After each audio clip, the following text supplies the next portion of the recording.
Princess and the Pea. Once upon a time, there was a prince who wanted to find a princess to marry.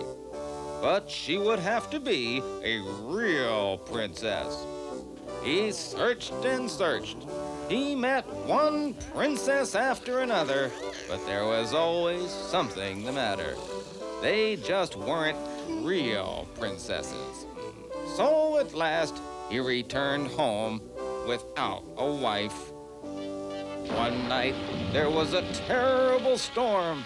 The lightning flashed, the thunder roared, and the rain fell down in buckets. In the midst of all this noise and rain, someone knocked at the palace gate. The old king himself went to open the gate, and when he pushed it open, he found a young woman. "I am a princess. May I come in?"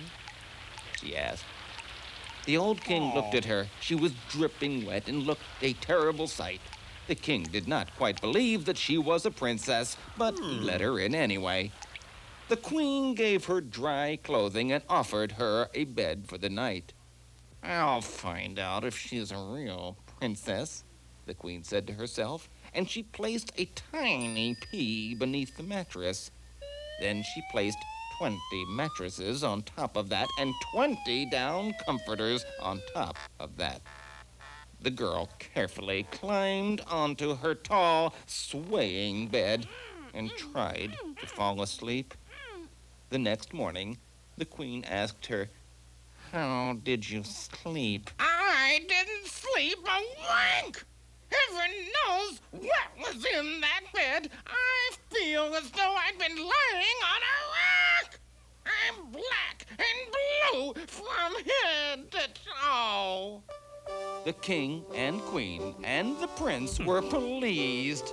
At last, they had found a real princess.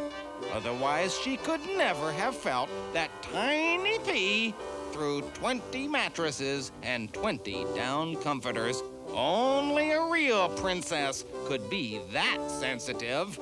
So there was a royal wedding, and the prince and princess lived happily ever after.